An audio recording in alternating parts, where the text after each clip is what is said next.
want to continue this conversation with Dr. Michael Saag. He's Associate Dean for Global Health at the University of Alabama at Birmingham. And Dr. Saag, it's good to see you. You're based in Alabama, one of those states where we're seeing more and more hospitals stretched to capacity. I guess just give us a sense of what you're seeing on the ground in Alabama right now. Well, it's pretty concerning, as we just heard, and the concern is twofold. One is that the staff are getting exhausted and beginning to burn out a little bit. They were heavy into this back in January. Now they're going at it again, and the numbers are probably a little bit worse than they were back in January. And the sad news is that this probably won't peak until after Labor Day, and then it's unlikely to drop precipitously like a lot of predictions have shown, simply because people still aren't getting vaccinated at a rate that's high enough, and people are not doing the simple things of mitigation like masking in large crowds, avoiding large crowds, and keeping safe at home. So those things are really getting a lot of concern. The second thing that I think has us very concerned is that some hospitals, their hospitals are full, and the ERs have 20, 30 people on stretchers waiting for a bed. And then here comes an ambulance with yet another person. That person could have a heart attack or a recent motor vehicle accident. There may be no room at the end for them.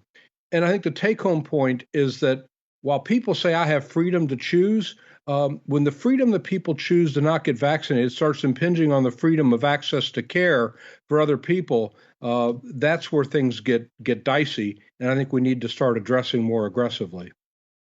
Dr. Saag, I want to ask about the impact of Hurricane Ida where you are in Birmingham, not necessarily right in the direct path as, say, New Orleans was, but it does kind of underscore when people see a headline like 10% ICU beds remaining, that's not necessarily a good thing, because there could be other types of non-related COVID types of externalities or disasters like the hurricane that can bring people into the ICU for other reasons. So first of all, was there any sort of impact in your area? Have you seen any sort of impact of that? And are there other ways in which this pandemic is also interacting with that disaster?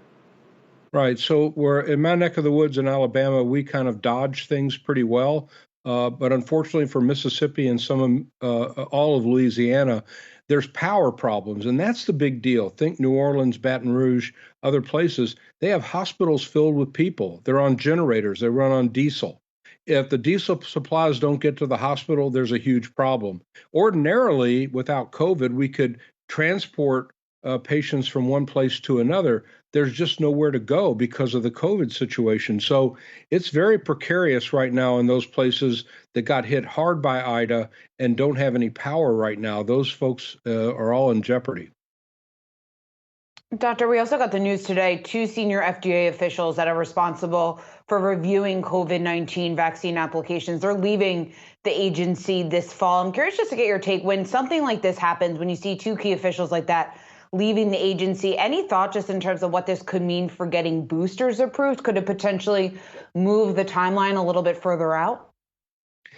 Yeah, I don't know. It's always disappointing and a little bit disconcerting when you hear stuff like that. But I think the take-home point is that this is a top priority for our federal agencies, and they're going to move heaven and earth to get things done as fast as possible. I just want to give a shout out for just a moment to FDA and CDC and others, public health departments, who have really been working day and night on this. They get slammed a lot in social media, but they really do their job pretty darn well. And we owe them a debt of gratitude, because they're just like the workers in the hospital are getting stressed. They're pretty stressed too, and they're just hanging in there, doing their job as if sort of they were in the military. It's a thankless job for a lot of them. Dr. Saag, I want to ask about just the demographic of people that are coming into the hospital in your view. And I know it's going to be different depending on where in the country you are, but there is a lot of concern, especially with the schools starting to reopen. I don't know if schools have reopened yet in your neck of the woods, whether or not there could be some spread among kids and whether or not that would present a danger to them. What are you seeing in terms of the types of people that are coming in with symptoms? All epidemics are local, so you're right. It really depends on where you are. Our schools opened about 10 days ago, maybe 2 weeks ago. A lot of the school systems did not mandate masks. And this is for kids below the age of 12. What that means is that they're at high risk. And as a lot of us predicted, this is not rocket science. In fact, it's a lot easier to predict than the stock market. But we've found that those systems that did not mandate masks are getting flooded right now with cases. That means that they have to send kids home to quarantine. Our pediatric units, especially in Children's Hospital here, are getting stretched. And we didn't see that before because Delta is different. The original SARS virus did not do that much in terms of causing illness in kids. Delta is different and is causing that. And so I think we're going to start seeing a lot of our school systems, especially those that did not mandate masks, starting to close down and going back to virtual. Nobody wants that. And to be honest, I don't understand at all why a school system would say, yes, we want our kids back, but we're not going to give them maximal protection by mandating masks. It is not that big a deal. It doesn't cost much, and it does save lives and reduces numbers of infections. So I guess some folks have to learn the hard way. Doctor, not to get too political because this has turned into a political issue, but then that also brings up the case of mandating vaccines. We see more and more companies come out after the FDA fully approved Pfizer's vaccine, saying that employees who want to return to the office need to get vaccinated. What are your thoughts on that? And I guess what needs to be done at this point in order to control the pandemic? Yeah, you hit the nail on the head in terms of politics. If this were another disease that was ravaging the country, we would have mandated vaccines and nobody would bat an eye. There's plenty of vaccines that we have every day for people going to school, but also for some work situations that people have to be vaccinated. This is a different story. I will say this.